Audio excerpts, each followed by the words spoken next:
The scent of honey-glazed ham and warm spices wafted through our compact dining room, an aroma I had spent the entire day cultivating. Outside, a gentle snow was falling, muffling the world in a pristine layer of white. Inside, the multicolored lights of the Christmas tree blinked, painting soft, shifting hues across the walls. Everything was meant to be idyllic. It was meant to be a moment of peace. Before we get into it, do me a favor and hit that like button, subscribe to the channel, and let me know in the comments where you're tuning in from. My name is Alexandra Reed, but most people call me Alex. I'm 27, and for the last 12 months, I had been the sole financial support for this household. I paid for the walls around us, the food on this table, and every single one of the festive ornaments that made the room glow with warmth. I brought the ham out from the kitchen, its glaze a perfect, glistening amber. I placed it at the center of the table, steam rising from it like a silent offering. My mother, Eleanor, sat at the head. My younger sister, Sophie, and our aunt were seated as well. They watched as my mother lifted the carving fork and knife. She pierced the ham, the blade slicing through the tender meat with a faint, satisfying sound. She served herself a thick slice and then another. She took a deliberate bite, chewed thoughtfully, and then her eyes met mine. They were completely devoid of the festive warmth that otherwise filled the room. "You need to find another place to live," she declared. The words landed with a thud in the quiet space between the gentle clink of silverware and the soft holiday music drifting from a speaker on the sideboard. She said it with the same casualness as if she were commenting on the weather. There was no trace of anger in her voice, just a simple, cold-blooded statement of fact. My Aunt Diane froze, her fork suspended mid-air. Sophie's gaze dropped to her plate, suddenly fascinated by the pattern of her peas. I looked at my mother. I looked at the ham I had spent hours glazing and baking. I thought about the mortgage payment that had left my bank account just last week. I thought about the heating bill, the internet bill, and the cart full of groceries I'd purchased 2 days prior for this very meal.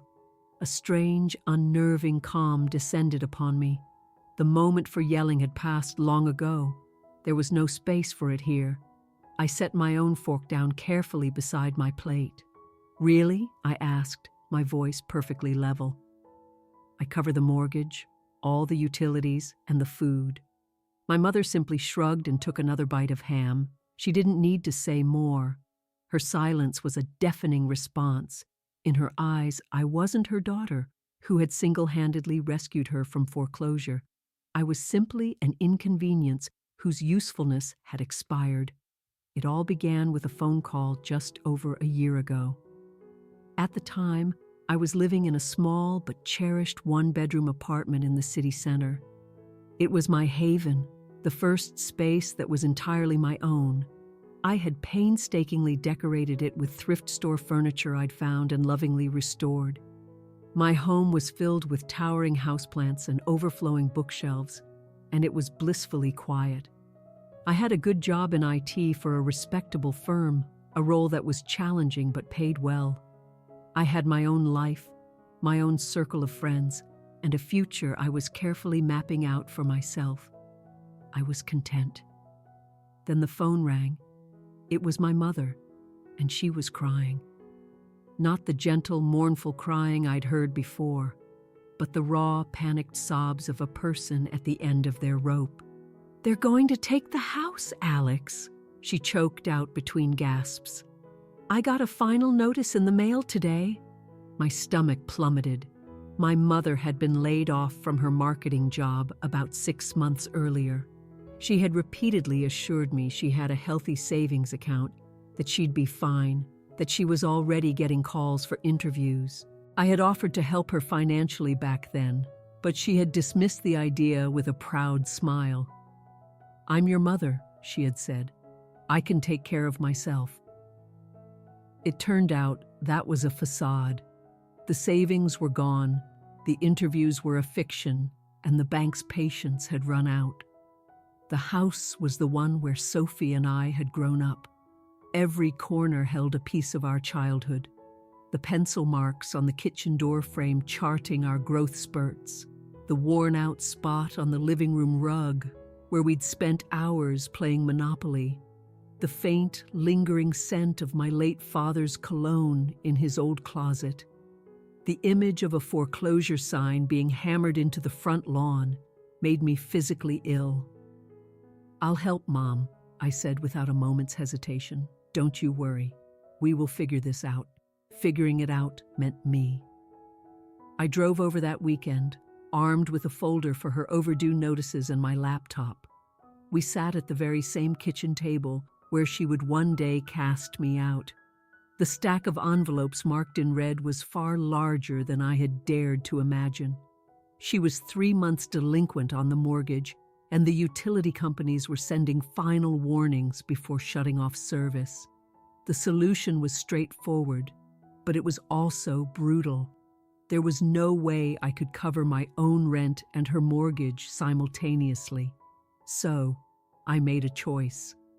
I would sacrifice my sanctuary to save hers. "I'll move back in," I told her, my voice steady despite the turmoil inside me. "I'll break my lease. With what I save on my own rent, I can cover the mortgage and all the bills. It'll just be for a little while, until you're back on your feet." Fresh tears streamed down her face, but this time they were tears of overwhelming relief. She pulled me into a hug so tight it felt like my ribs might crack. "Oh, Alex," she whispered into my hair, "you're saving me. You're my hero." For the first few weeks, it truly felt like I was. I cleared the past due mortgage, halting the foreclosure process in its tracks. I set up automatic payments for all the utilities directly from my own bank account. The mortgage was $1,800 a month.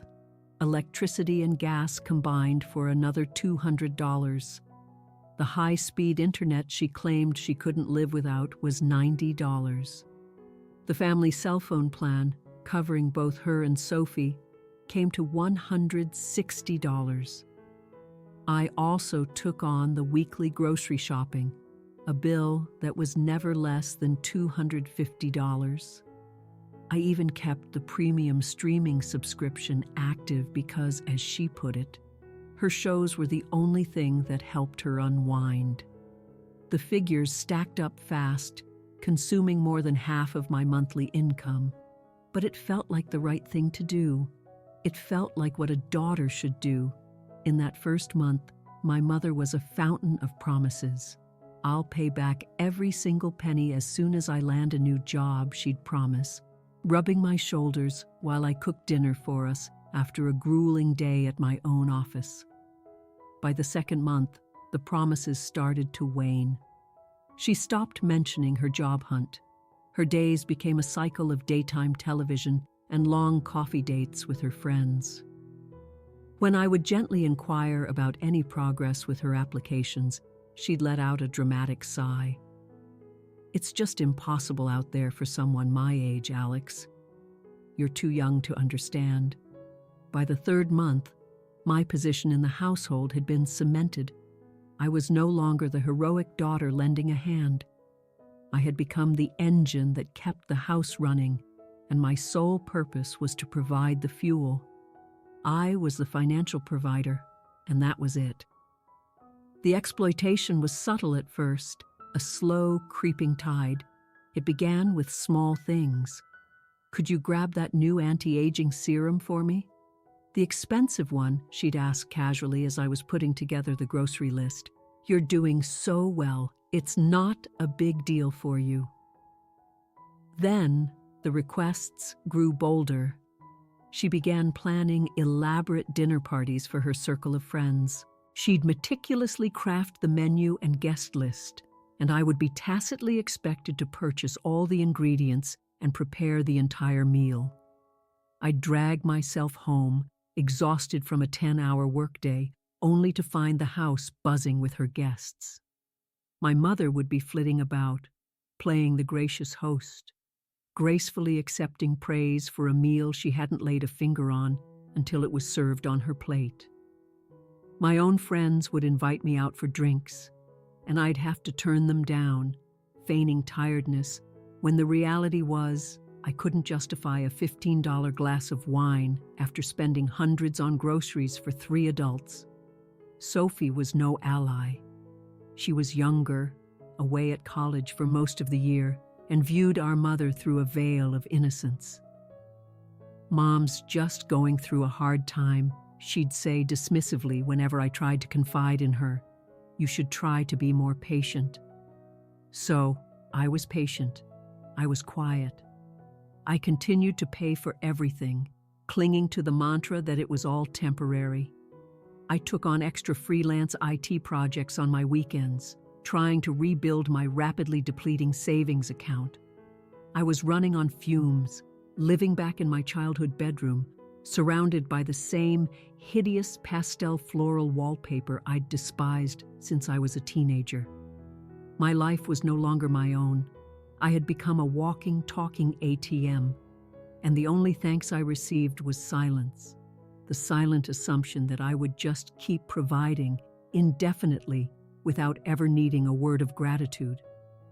I thought that was the worst it could get. I didn't realize that the silence was just laying the groundwork for something far more sinister. The gratitude didn't just vanish, it metastasized into resentment. My very presence in the house, the thing that was keeping a roof over her head, somehow became the source of all my mother's frustrations. It was a gradual shift, a slow poisoning of the very air I was paying for. It started with minor complaints, passive-aggressive remarks that were just small enough to be brushed aside. "This coffee you buy is so acidic," she'd comment in the morning while pouring herself a cup of the brew I had purchased. "I really prefer the other kind." I'd make a mental note and buy the other brand the next week. It made no difference. The following week, that brand would also be the wrong choice. Soon, the complaints evolved from mere preferences into full-blown accusations. My job required a reliable, high-speed internet connection. I worked from home a couple of days a week and occasionally had to log on late at night to troubleshoot server emergencies. One evening, my mother was in the living room attempting to stream her favorite costume drama. The show began to buffer. "Alexandra," she yelled from the sofa, "the internet is crawling again. What are you doing in your room?" I came out of my bedroom. "I'm not doing anything, Mom. It's probably just the service provider. The signal can slow down during peak hours." She pointed an accusatory finger at my closed bedroom door. "It was never this slow before you moved back in with all your work computers and gadgets. You're hogging all the bandwidth." I attempted to explain the basics of how bandwidth works, that my laptop simply being on wasn't draining the entire network. She just waved her hand dismissively. "I don't understand all that technical mumbo-jumbo. I just know I can't even watch my program in peace." For the rest of the evening, she let out loud, theatrical sighs every time the show paused to buffer, each one a performance designed to heap guilt on me. The very next day, I called the internet company and upgraded to their most expensive plan, a $100 installation fee and an extra $30 a month, all coming directly out of my account. My mother didn't thank me. Her only comment was, "Well, it's about time." The blame became a daily ritual. If the dishwasher wasn't unloaded the moment it finished its cycle, it was my fault. I'd arrive home from a long shift, drop my bag by the door, and see the clean light blinking. My mother would be on the phone in the kitchen, leaning against the counter, looking directly at the machine. "Oh, you're home," she'd say into the phone. "I was just waiting for Alex to empty that. My back is acting up today." Her back was miraculously fine whenever she wanted to go shopping at the mall with her friends. The worst part was how she weaponized my job against me. My work required me to be on call 1 week out of every month. One afternoon, during my on-call week, a critical client server crashed. My work phone blared with the special urgent ringtone I'd assigned for emergencies. I answered immediately and retreated to my room for quiet. I was on the call for nearly an hour, patiently walking my colleagues through a complicated reboot sequence. The moment I hung up and opened my door, my mother was standing there, arms crossed, her face a mask of cold fury. "Do you have any idea how inconsiderate you are?" she hissed. "What are you talking about?" I asked, completely bewildered. I was trying to take a nap, and all I could hear was you in there, yakking away. "Some of us are trying to rest. You have zero consideration for anyone else in this house." "Mom, that was a work emergency. I have to take those calls. It's my job. The job that pays for this house," slipped out of my mouth before I could stop it. It was the first time I had ever explicitly used the financial arrangement as a weapon. Her expression hardened into stone. "Don't you dare throw that in my face," she said, her voice dropping to a dangerously quiet level. "I am your mother. This is my house. You are living here under my roof. The very least you can do is show some respect." The logic was so warped it made my head spin. I was paying for the roof, yet it was still her roof. I was the provider, the responsible adult, but I was being reprimanded like a petulant teenager. I retreated to my room and closed the door, my heart pounding with a volatile mix of rage and despair. I wanted to scream. I wanted to throw my belongings into a bag right then and there and leave her to drown in the mountain of bills she so conveniently ignored. But I didn't. I just sat on my bed and cried, silent tears of frustration streaming down my face. I thought about the life I had surrendered. I thought about the friends I hadn't seen in months. I called Sophie, desperate for a sliver of support. "She's just stressed, Alex," Sophie said, her voice detached. She was away at school, insulated from the daily reality of our home life. "You know how she gets. Just try not to set her off. Try not to set her off." The words ricocheted around my skull. I was the one working myself to the point of exhaustion. I was the one sacrificing my own happiness. I was the one being blamed for every minor inconvenience. And yet I was the one who needed to be careful not to upset her.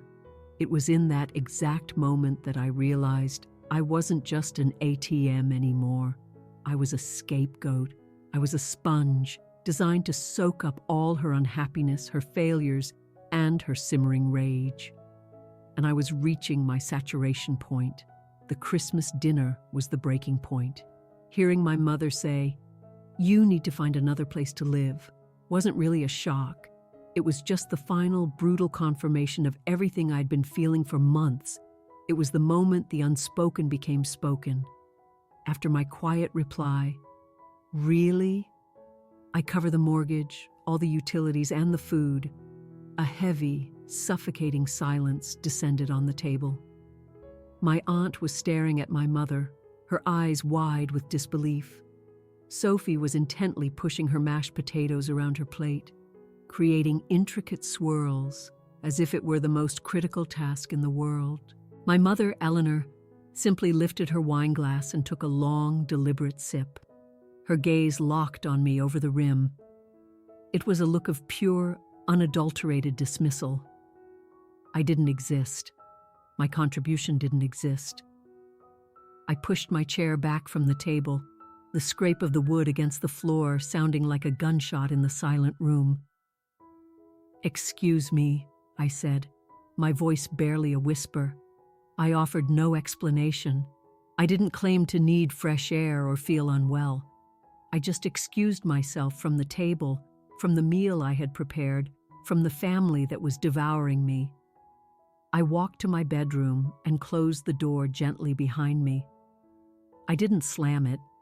I had learned long ago that loud expressions of anger were futile. They only provided my mother with ammunition to label me as hysterical or overly dramatic. Silence was the one defense she couldn't contort. I sat on the edge of my bed, the dreadful floral wallpaper seeming to press in on me. The tears wouldn't come. They had been burned away by months of simmering resentment. All I felt was a profound, chilling void. For a year, I had been telling myself a story. I was helping my family.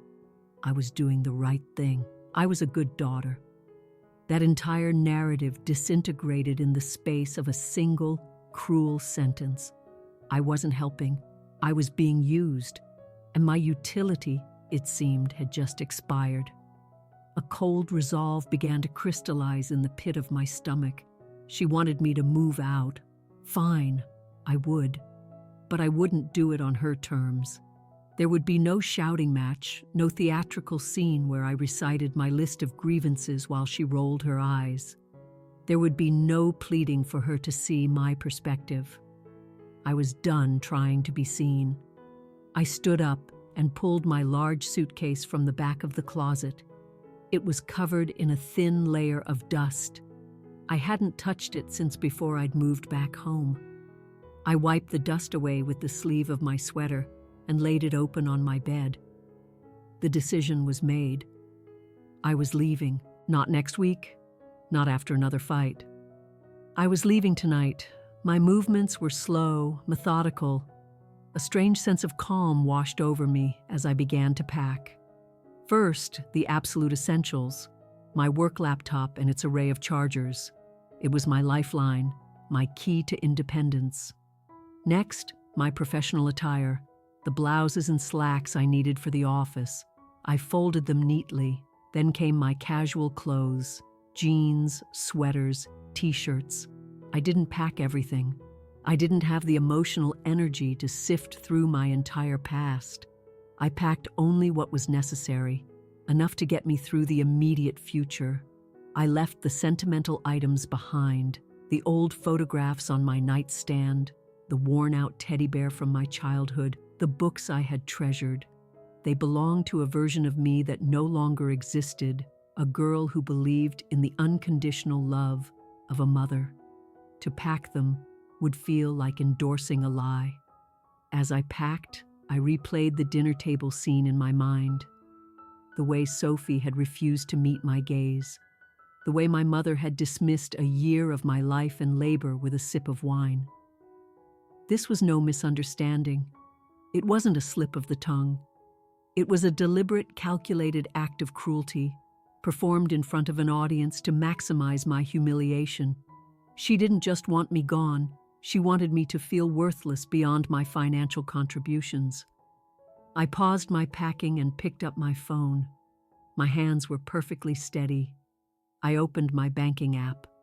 The numbers on the screen were grounding. My checking account was lower than I liked, depleted by the Christmas gifts I had bought for everyone, and the feast that was currently growing cold on the dining room table. But my savings account, the one I had been secretly and diligently feeding with every freelance project I could find, was healthy. It wasn't a fortune, but it was enough. It was enough for a deposit on a new apartment. It was enough for a motel room in the interim. It was enough to escape. The money I had worked so hard for, the money my mother viewed as her birthright, was about to buy my freedom. I found a website for extended stay motels on the far side of town. I booked a room for 1 week, paying with my credit card. The confirmation email appeared in my inbox almost instantly. It was real. I had somewhere to go. I zipped the suitcase shut. It felt heavy. I placed it by the bedroom door, ready. I took one last look around the room. It wasn't my home. It was just a room, a temporary holding cell. I knew what I had to do next.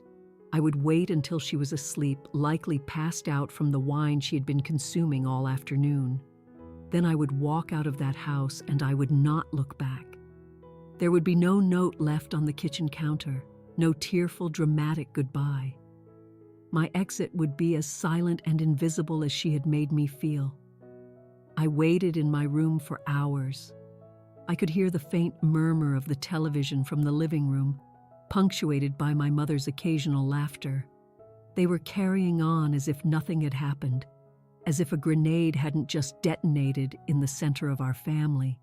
The thought that they could so easily dismiss the cruelty, so quickly resume their holiday cheer, was more painful than the initial words themselves. It was definitive proof of how little I mattered. Around midnight, the house finally fell silent. I sat on my bed, listening to the familiar sounds of the old house settling, the groan of the pipes, the low hum of the refrigerator. I waited another full hour just to be certain. I did not want a confrontation in the hallway. I did not want to grant her the satisfaction of another fight. My departure had to be on my terms, quiet, clean, and final. At 1 a.m, I decided it was time. I put on my coat, my hands moving with a calm precision that felt alien. I picked up my purse and my laptop bag, slinging them over my shoulder. The large suitcase was the last piece. Taking a deep breath, I opened my bedroom door, wincing at the small click of the latch. The hallway was dark, illuminated only by the single string of lights from the Christmas tree in the living room, which cast long dancing shadows on the walls. I moved slowly, my feet silent on the old wooden floorboards. Every step was deliberate, a step away from the life that was suffocating me and toward an unknown future. When I reached the living room, I paused. The tree was beautiful, adorned with ornaments we had collected over the years. Some were clumsy creations of glue and glitter I had made in elementary school. Beneath the tree sat the presents I had purchased and carefully wrapped for everyone. A new cashmere sweater for my mother, a gift card for Sophie, a bottle of expensive perfume for my aunt. Seeing them there, so festive and hopeful, felt like a punch to the gut. I had given so much, and in return, I was being discarded. I didn't take my gifts back. I just left them there. It was better that way. Let them serve as a silent testament to what she had thrown away. I reached the front door. My hand trembled slightly as I reached for the deadbolt. The heavy thunk of the lock sliding back sounded deafening in the stillness. I held my breath, listening for any stirring from my mother's bedroom down the hall. Nothing. She was asleep, lost in a wine-induced slumber, completely oblivious to the fact that her entire financial support system was walking out the door. I slipped outside, pulling the door gently behind me until it clicked shut. The cold December air hit my face, sharp and clean. It felt like the first real breath I had taken in a year. The snow was still falling, and the world was hushed and peaceful. I dragged my suitcase down the unshoveled walkway, its wheels carving a solitary track in the fresh powder. My car was parked on the street. I tossed my suitcase into the back seat and got behind the wheel. For a moment, I just sat there, engine off, looking at the house. The Christmas lights glowed warmly. It looked like the perfect family home from a holiday movie. It was a beautiful, hollow lie. I started the car, the engine rumbling to life, and I drove away without a single look back. The drive to the motel was a blur on deserted streets. The man at the front desk looked exhausted when I checked in. He slid a key card across the counter without making eye contact. The room was sterile and impersonal, smelling of disinfectant and stale cigarette smoke. It contained a queen-sized bed with a cheap brown bedspread, a small desk, and a television bolted to the wall. It was grim and lonely, but it was safe. It was mine. I dropped my suitcase on the floor and sat on the edge of the bed. The adrenaline that had propelled me forward began to ebb away, replaced by a deep, bone-wearying exhaustion. I didn't bother to unpack. I just took off my coat and shoes and crawled under the covers, still fully dressed in my Christmas dinner clothes. The next few days passed in a strange limbo. I had expected my phone to detonate. I braced myself for a barrage of furious text messages from my mother, demanding to know where I was. I anticipated a confused call from Sophie, asking for an explanation. I even thought my aunt might reach out. But my phone remained utterly silent. The first day, the silence was a relief. It was peace. I slept for 10 straight hours. When I finally woke up, I ordered a pizza to my room and watched mindless television. I didn't have to cook for anyone, clean up after anyone, or listen to anyone's complaints. The second day, the silence began to feel eerie. I took my laptop to a nearby coffee shop and worked for a few hours, trying to impose some semblance of routine on my upended life. I kept my phone on the table beside me, checking it every few minutes. Still nothing. Had they not noticed I was gone? My car was missing. My suitcase was gone. A significant portion of my wardrobe was gone. How could they not have noticed? By the third day, the silence was no longer peaceful. It was a weapon. It was a statement. My absence was not an emergency. It wasn't even an inconvenience. That silence told me everything I needed to know. My mother hadn't just kicked me out. She had erased me. She hadn't called to scream at me. She hadn't called to see if I was safe. She hadn't even called to ask where to forward the bills. That was the most profound betrayal of all. It wasn't the insult at the dinner table. It was the crushing, absolute indifference that followed. It was the realization that I could vanish from their lives, and the only thing they might eventually miss was the money that would stop materializing in their bank account. I was not a daughter. I was a completed transaction. The hollow ache in my chest was immense, but beneath it, something new was starting to grow. It wasn't anger, but a hard, cold clarity. I was truly, completely on my own. And maybe, just maybe, that was a good thing. For a full week, I existed in the strange, sterile peace of the motel room. The silence from my family was a constant, low hum in the background of my new, unstructured life. During the day, I went to work, losing myself in my duties with a focus that surprised me. It was a relief to be faced with problems I could actually solve. A server that needed rebooting, a line of code that needed debugging.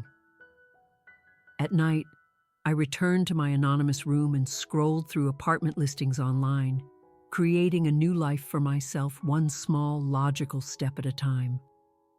The quiet was still unsettling, but I was beginning to accept it.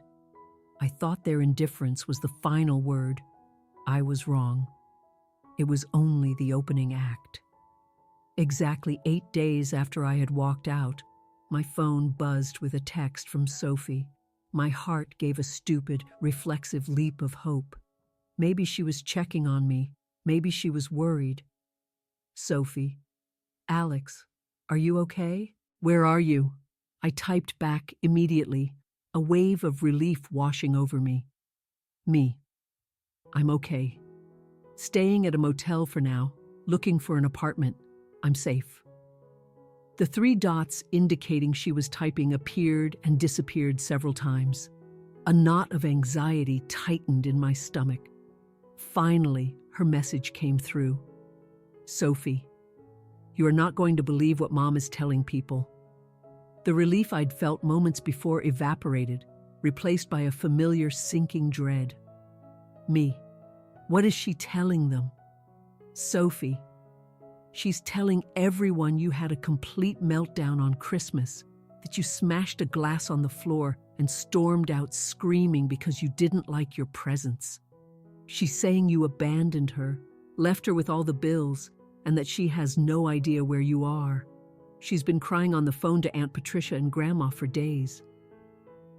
I had to read the text 3 times before the words fully registered. A meltdown? Smashed a glass? It was such a wild, theatrical lie, it was almost laughable. but I knew my mother. I knew her talent for weaving a narrative of victimhood. She was a master storyteller, and in her stories, I was always cast as the villain. A cold fury rose in me, so intense it made my hands tremble. I had left quietly to avoid this exact kind of drama, and she had manufactured it out of thin air anyway. Me. Sophie, you were there. You know that's not what happened. Sophie. I know, but she's just so convincing. Everyone feels so sorry for her. Her response was a weak defense, the words of someone who didn't want to get involved. She knew the truth, but she wasn't going to fight for it. I was on my own. The proof of my mother's smear campaign arrived 2 days later. I was in my car, about to head to an apartment viewing, when my phone rang. The caller ID read Aunt Patricia, my mother's older sister. A warning bell went off in my head, but I answered. Alexandra, she said, her voice dripping with disappointment. I have been calling and calling you. This was a lie. It was the first time she had called. Your mother is beside herself with worry. Is she? I asked, my voice flat. How could you do that to her? Aunt Patricia's voice rose, cracking with practiced emotion. On Christmas of all days? To just walk out, leave her completely alone with no money, no support? She told me you screamed at her, that you said you hated her. Alexandra, she is your mother. She loves you. Every word was a twisting knife. My mother hadn't just lied. She had deployed the most potent poison in her arsenal, the image of the poor, abandoned mother, a sacred figure in our family. Aunt Patricia, I said, struggling to keep my voice steady. That is not what happened. Oh, so your mother's a liar now? She snapped. I know you've been under a lot of stress, dear, but this is a new low.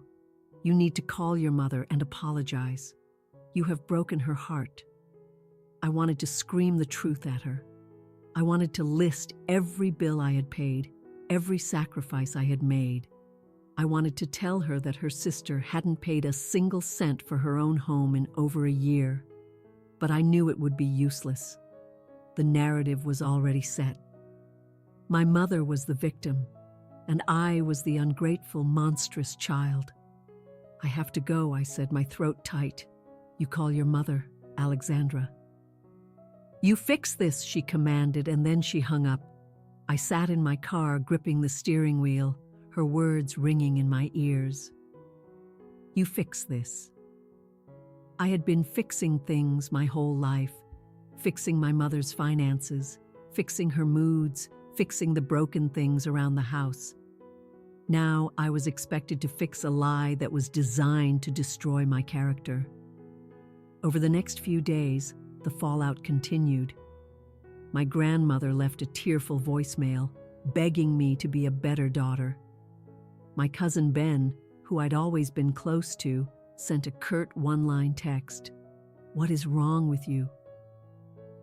I was being systematically excommunicated from my own family based on a complete fabrication. The isolation was suffocating. I felt like a ghost, watching as a fictional version of myself was being tried and convicted in a court I wasn't even allowed to enter. My mother was brilliant. She knew the quiet, responsible one is never as compelling a character as the hysterical, ungrateful one. Her story was dramatic. Her story made her the center of attention. My story, the quiet, painful truth of financial statements and emotional neglect, was boring. It was just a series of spreadsheets and receipts. In the war of narratives, I was losing badly. For days, I was paralyzed by helpless rage. I would sit in my motel room at night, scrolling through my family's social media pages. I saw pictures of my mother with her friends, her expression carefully crafted to look brave and sorrowful. The captions were full of vague allusions to family challenges and difficult times. The comments were a deluge of sympathy. Stay strong, Eleanor. We're all here for you. You're such a wonderful mother. Don't let anyone tell you otherwise. Each comment was a small validation of her lie, another nail in the coffin of my reputation. My first instinct was to fight fire with fire. I composed a dozen furious text messages, my thumbs flying across the screen, detailing every dollar I had spent, every insult I had swallowed. I wrote scathing emails to Aunt Patricia and my grandmother, attaching scanned copies of bank statements and utility bills as irrefutable proof. I imagined calling my mother and unleashing a year's worth of suppressed rage, screaming until my throat was raw. But I never sent any of them. Each time, my finger would hover over the send button, and I would stop. I could hear my mother's voice in my head turning my anger against me. "See?" she would say to everyone. "I told you she was unstable. I told you she was hysterical." My rage, no matter how justified, would only serve as evidence for her case against me. She had set a trap, and lashing out was exactly how she expected me to get caught in it. I realized I couldn't win by playing her game. Drama was her home turf. She was the queen of it. My only weapon was the one thing she never bothered to use, the plain, unvarnished truth. So I decided to tell it, not with anger or insults, but with the quiet, undeniable weight of facts. One evening, after a particularly draining day of apartment hunting, I sat down at the small motel desk, opened my laptop, and navigated to my social media page. My profile was private, but I was connected to dozens of family members. I knew that whatever I wrote would spread through them like wildfire. My hands trembled as I clicked Create Post. I took a deep breath, pushing down the anger and the hurt, forcing myself to be objective. I had to write this like a report, not an emotional plea. I started typing, deleting, and retyping, carefully choosing each word. I would not call my mother a liar. I would not call her a narcissist. I would not describe the pain she had caused me.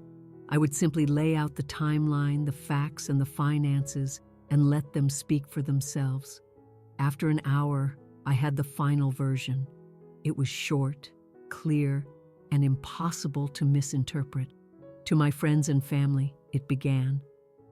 There seems to be some confusion about my current situation, so I feel the need to clarify a few things. About a year ago, my mother was in danger of losing her home. To prevent foreclosure, I gave up my apartment and moved back in. Since that time, I have been the sole person responsible for all household expenses. This includes the monthly mortgage, electricity, gas, internet, and phone bills, as well as all groceries and other household necessities. I did this willingly to help my family. On Christmas Day, I cooked dinner for everyone. During the meal, my mother informed me that I needed to move out. There was no argument. I did not yell or cause a scene. I respected her wishes and left the house quietly later that night to avoid any confrontation. I am safe and am in the process of finding a new place to live. I wish everyone the best. That was it. No emotion, no accusations, just a simple sequence of events. The most powerful part I knew was the part about the finances. It was the one thing my mother couldn't spin. The bank statements existed. It was the bedrock truth that underpinned everything else. My heart was pounding as my cursor hovered over the post button. This was an irreversible step. It was a declaration of war, in a way. I was drawing a line in the sand, not just between my mother and me, but through the entire family. I was asking them to choose a side. For a moment, fear washed over me. What if no one believed me? What if this just made things worse? But then I thought of her, sitting in the house I paid for, crying on the phone and painting me as a monster. And I thought of myself, hiding in a motel room, silenced by her lies. My anger returned, but this time it was different. It was a cold, clarifying anger. It gave me strength. I clicked the button. The post went live. I immediately closed my laptop, my hand shaking too much to even look at it. I stood up and walked to the window, staring out at the parking lot lights.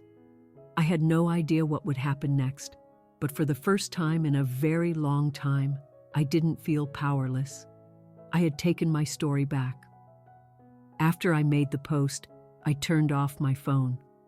I couldn't bear to watch the reactions trickle in, to see the arguments that would inevitably erupt in the comments section. I made a cup of tea from the cheap tea bags provided by the motel and sat in the quiet of my room. I had launched my one and only missile, a single flare of truth into the thick fog of my mother's lies.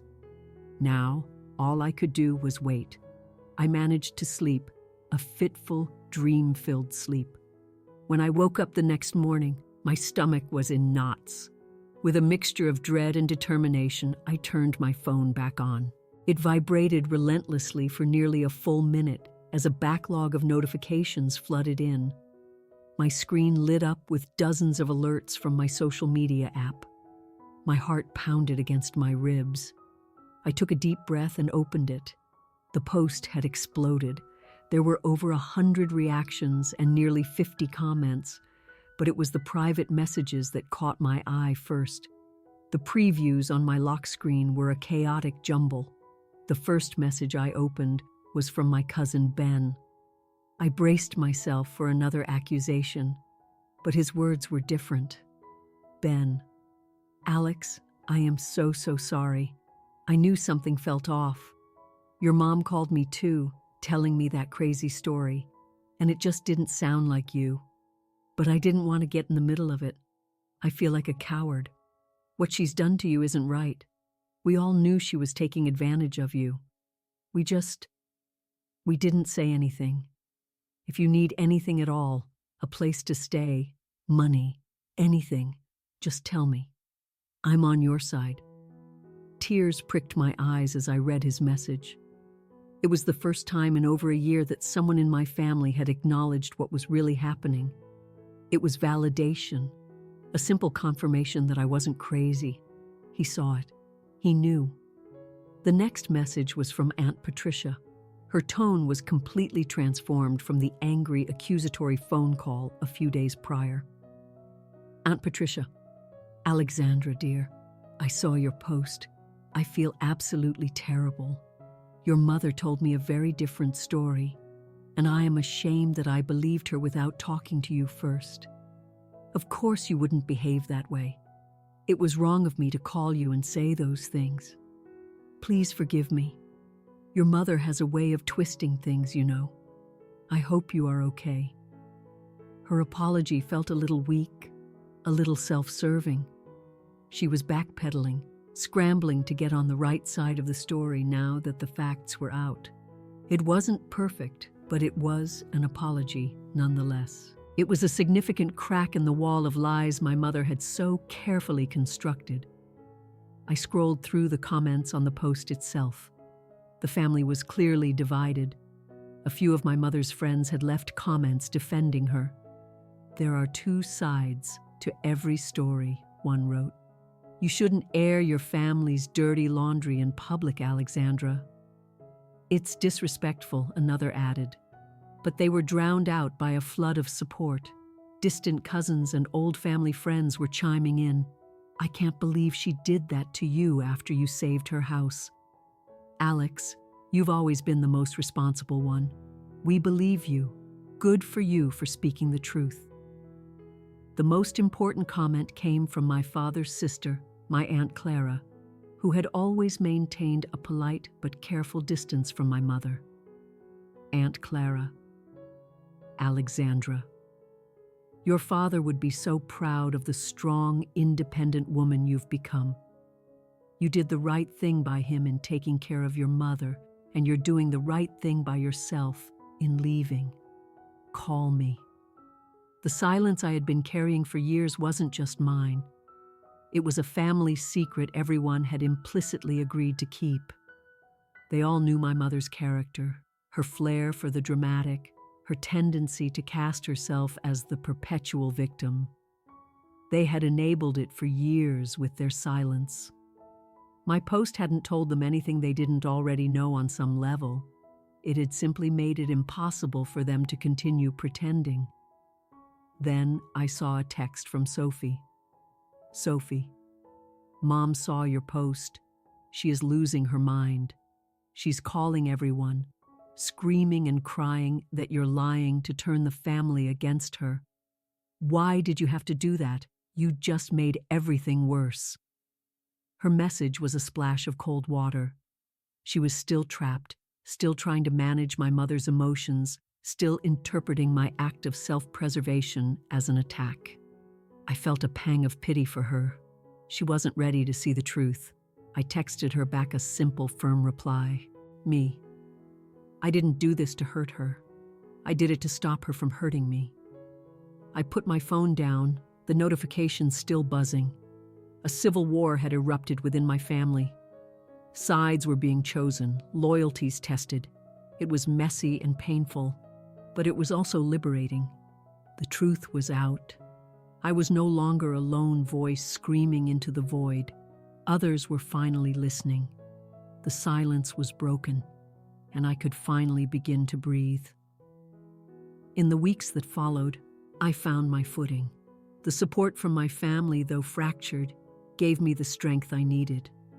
Aunt Clara co-signed a lease for me, allowing me to secure a small but sunny studio apartment in a quiet neighborhood. Cousin Ben helped me move the few belongings I had out of a storage unit. For the first time since leaving my old life behind, I had a home. It was a place that was truly mine, a space where no one could blame me for a slow internet connection or demand that I fix problems I didn't create. The peace was intoxicating. I started building a new routine. I bought my own groceries, whatever brand of coffee I wanted. I spent my weekends reading in the park or exploring my new neighborhood, not running errands for someone else. I was slowly, carefully rebuilding a life from the ground up, a life that revolved around my own needs and my own happiness. I had heard through the family grapevine that my mother was in a state of chaos.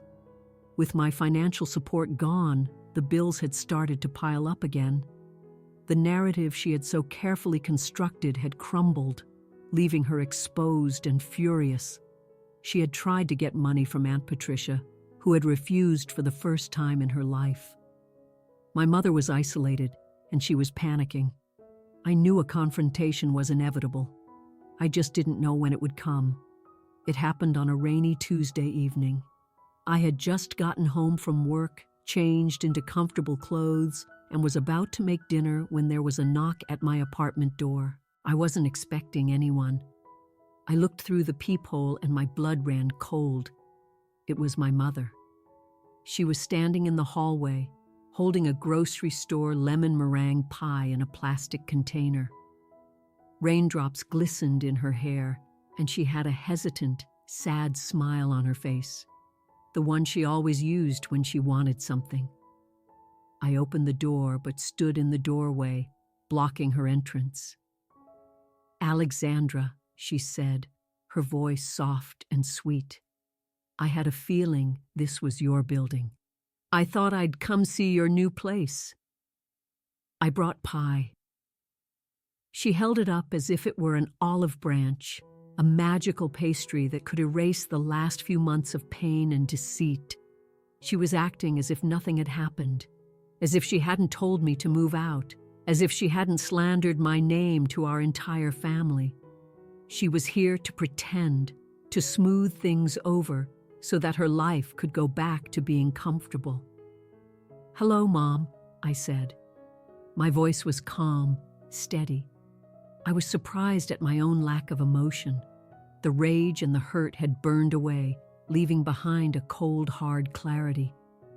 "Well, aren't you going to invite me in?" she asked, her smile faltering slightly as I didn't move. "It's wet out here." I stepped out into the hallway with her, pulling the door closed behind me. I would not let her into my sanctuary. This conversation would happen on neutral ground. "Did you come to apologize?" I asked. The question was direct, simple, with no room for misinterpretation. I wasn't going to engage in small talk. I wasn't going to talk about the pie or the rain or my new apartment. I was cutting straight to the heart of the matter. This was her one and only chance. Her face changed. The soft, sad smile vanished, replaced by a flicker of indignation. She was genuinely offended that I would ask such a thing. "Well, I don't think I'm the only one who needs to," she said, her tone becoming defensive. "We both made mistakes, Alexandra. You were very disrespectful with that post you made. It was very hurtful." We both made mistakes. There it was, the absolute refusal to take any responsibility, the twisting of reality to make herself a victim once more. In her mind, my act of telling the truth was just as bad as, if not worse than, her act of exploiting me and then throwing me away. I looked at her, really looked at her, and I saw a woman so trapped in her own narratives that she couldn't see the reality right in front of her. I had hoped for an apology, for a moment of remorse, for a sign that the mother I once loved was still in there somewhere. But she was gone. Maybe she was never there at all. I felt a profound sense of release. I was finally completely free. I didn't need her apology anymore. I didn't need her to understand. I just needed her to be gone. I didn't say another word. I didn't argue or defend myself. I simply turned around, walked back into my apartment, and closed the door. I didn't slam it. I closed it softly, the click of the latch echoing in the hallway. It was the sound of a final boundary being set. It was the sound of the end. I leaned my back against the closed door and let out a breath I didn't realize I had been holding for a year.